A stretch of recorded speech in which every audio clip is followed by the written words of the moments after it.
I'm back, even though I was just here. I realized I had a couple of extra thoughts, more about story and things. We'll start off with one thing that I am glad they got taken care of was, sorry, while I pause this so no audio comes, there we go. Um, I'm glad that they found out how to film a fight scene properly. That was another positive experience with the episodes. In the last episode that I watched, episode 11, the cop had come to Jessica Jones's place, and they have this big knockdown, drag out, shit kicking brawl, which I thought was really great. Throwing each other through walls, et cetera, et cetera. And then her blonde lady friend comes in and she pops a pill, same thing. It's funny though, even in a moment of having something that was kind of like, okay, well, this is a little something, at least it's not as forced as some of the other fight scenes have been. All of a sudden they're throwing people through walls, but two bathroom doors are stopping him from getting into the bathroom to get them, which I didn't buy. And that kind of takes, so you have these moments of, all right, I think I can. And then they just somehow find a way to let the steam out. The inconsistencies with Jessica Jones's powers.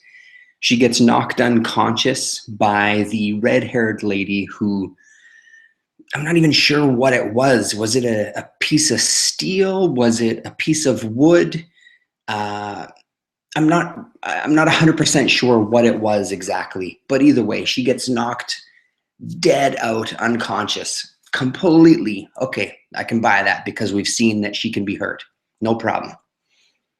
Cut to again later in episode 11 where she gets hit by a truck that even herself says he didn't even slow down. There were no skid marks on the ground. And what happens there? It looks like maybe 30 seconds have passed and she's able to get up and walk away from it. Those two pop into my mind, and what I want to say about that is I love Godzilla films. I love it. I love giant monster movies. I love disaster movies. And one of the things that I love the most about giant monster movies is people bitching and complaining about the giant monster movies. And, well, this wouldn't happen. This wouldn't happen. It's like, you just watched a movie with a giant monster destroying the city. Isn't that enough for you? And now I guess I'm at this point where I can kind of see that. Because yes, I know I'm watching a television show about people with superpowers, about a guy that's able to take some pills and become this kind of superhuman, and have this extra strength and aggression and things. I realize that I'm watching a TV show with that's premise is based around unreal and fantasy elements. But in my mind, though, there's still parameters in there. If my suspension of disbelief is enormous, I'm willing to go with you down any road. Whatever movie you want to show me, when I commit to watching something or reading something, I do my damnedest, and I'm right there with you. And if you say that X, Y, and Z can happen within this world that I'm presenting to you right now, I'm with you. Doesn't have to have any basis in reality whatsoever. It's completely fine. I'm 100% with you. My problem again, and I said it in one of the other videos too, about the inconsistencies with characters, which is more maybe a director thing, the inconsistencies with the kind of, I guess, the Bible for a character that's written, as far as like, here's the Bible on our character. This character grew up here, had these experiences, has these powers, has this, here's it all laid out. Go write your episodes, stick to the Bible. A lot of television series do that. When you have such blatant disregard for any such Bible, it becomes infuriating again. And I think the biggest thing is that it just reeks to me as laziness. And I think that aggravates me because it's something that J-Rock's and I had briefly chatted about. I know that he had a hangout that I wish I could have been a part of. Wonky Ninja just did a video about it too, and I had a couple of comments on his. It's really, really, I'm a full-blown nerd, 100%. I love comic books. I love animation. I love art. I love weird music. I love all sorts of stuff. I love creativity. I love creative people. I love all of it. So I hold that stuff a little bit dear. I have no attachment to Jessica Jones as a character whatsoever. None. I've never read her. This isn't going to make me want to read her books. For the most part, the Marvel movies and things haven't made me want to. I mean, as much as I loved Guardians of the Galaxy, I did not go and pick up a single Guardians of the Galaxy related thing afterwards to read. I still don't really care about the characters, even though the movie was phenomenal. I thought it was hilarious and really well done. But there's still an attachment. It's still that this show has its basis in what's our world. You and me, you watching this, me talking to you about it or talking to the screen about it. It has its origination in our world, in our universe of comics. It is going to lead to some other things, both in movies and in more TV. It's an outlet for entertainment and escapism for me that I can see where I want to be presented with stuff. I don't claim to be the smartest guy in the world. There's no way in hell that's even possible. But what I love is getting taken down a path and being shown a different angle of something that never occurred to me. And again, it goes back to this idea, and after thinking about it, this is maybe more to the point of what maybe I was hoping they were going to do. You don't really see, or at least I don't recall, and my memory is definitely not the best, but I don't recall seeing a superhero in a context of a superhero book all waxing poetically about, like, we've got to save these people and we've got to get them help. What do they usually do with them? Sure, they go and arrest the bad guy and they ship them off to Arkham Asylum, or they ship them off somewhere. You don't usually see the superhero taking it on themselves to actually try to, I'm going to sit down with you and I'm going to explain you right from wrong. I'm going to show you an example of right from wrong. I'm going to try to harness your power, so to speak. And I'm going to change you. I'm going to change things. So that was an angle that I found really interesting. And I think that's also part of what it was. Like, I was so excited that the possibility of I'm going to be shown something that I haven't seen before was great, because you always have your own ideas as far as what a show is going to be or what ideas within a genre are going to be, which is, I think, why I like a lot of comics, etc., that deal with genre specifically, or movies that deal with a genre. So I know the parameters of this genre. Show me something within that genre that I haven't seen before. Show me something within that crime drama that I haven't seen before. Show me an angle of this comic book superhero story that I hadn't thought of before. I want you to do it. I'm here with you. Like, I'm ready for whatever weird ideas you might have. Some of them might get lost on me, but I'm ready for them. So I think that's also where that comes from.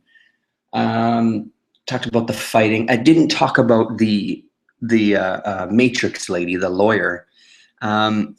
And I don't really know why. I guess I don't have too much to say about her specifically. I think she's one of the stronger characters, or the stronger actors, rather. And I say that because I really don't like her. And you're not supposed to like her, so she's succeeded. Is her part of the story really mind-blowing? It's not horrible, but it's not great. I thought it was interesting when she came under Kilgrave's power and she took him to her ex-wife's place, and that whole thing that happened, I thought that was pretty good. I don't quite know how that's going to wrap up. Again, I'm assuming if you know the comics, you know who her character is, maybe. Is this somebody that turns into a supervillain or something? I don't really know. Anyway, I don't really, the other side is I don't care too much. But she's a pretty strong actor, and that storyline is okay. But I really like that section of it. Just this chance, you know, again, it's about this mind power, this mind control just allows these characters to have these moments that they can't deal with, but now they're being forced to tell the truth. So she's being forced to tell this truth. Her ex-wife is being forced to tell the truth about like 5,000 cuts, and the final stab in the heart was this secretary. And then she's able to exact her revenge and start slicing her. I think she got up to 29 cuts or 30 cuts or something. There's a trivia question for you, Nick. I think it was 29. So that's an okay part. Again, I think it's something that could be lost and we wouldn't miss it. It's not contributing that much, but we'll see what happens the last 2 episodes. There was one other thing. We also find out how Kilgrave's powers work. His parents feel or had felt, and his father then tells them that we'd always felt that it was a virus because Jessica Jones is actually immune to it, and Kilgrave has known this for a long time. Jessica just found it out when he escaped, and she grabbed him and he turned to her and said, "Let me go, Jessica," and she didn't, and she had this moment of like, holy shit, I didn't do what he said. And apparently he's known that for a long time, which, flipping back to why he said he didn't want to use his powers on her, it was kind of bullshit. He didn't have any powers to use on her. He was putting it in those terms to make it feel like it was her choice. So again, more of that manipulation. But I did have a thread. Oh, so it's viral. So they think it's viral. So I guess that could explain this is how this room was set up, because there was these barricades so his kind of germs couldn't escape and infect you. So his voice didn't have a power, because it's not necessarily a mind control thing. It's about these bugs in the air.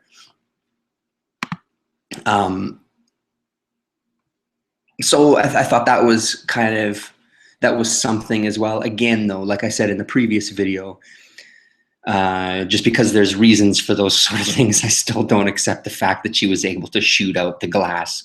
Well, the glass doesn't need to have to be that big because it's only da-da-da. I don't care. She shot out the fucking glass with 2 bullets from a handgun. That's nonsense. Trying to think if there was something else. I think those were the biggest points. But I mean, yeah, and it's kind of hard to detach yourself, right, from fanboy versus somebody who just wants entertainment. And I will say this, though, because it's been talked about a few times, even by myself as well, that sometimes what gets in the way, for example, with the Daredevil TV show, what gets in the way is I love the Daredevil character. I have an idea of stories that you can tell and a way that you could tell it visually. Like I have this visual, so it's not even necessarily like a specific story, but it also becomes kind of a look, and a look that I see for the Daredevil universe, and a look in my mind that I see for Hell's Kitchen. And so it's that sort of attachment. It's not necessarily an attachment to it's my character, leave my character alone. It's just this whole idea of how you want your passions portrayed for other people, so other people can go, oh, wow, this is really great stuff. Look how good this can be. So it's not about accepting me and my nerdy behaviors, or passions rather. It's about accepting, look what great stories we can have within comics. Look at what look at how that can translate to a TV show. If you thought this TV show was good, wow, you should read some of these books that these ideas and stories come from, and you can see how full of a form, an art form, comic books can be, and the types of stories that you can tell, and that sort of thing. So, yeah, I won't go so far as to say that they've let us down. That's a little extreme, but I mean, I think that's a part of what I kind of battle with, and maybe a lot of us battle with as far as that goes. Sorry. Still recovering a little bit from my surgery that I had.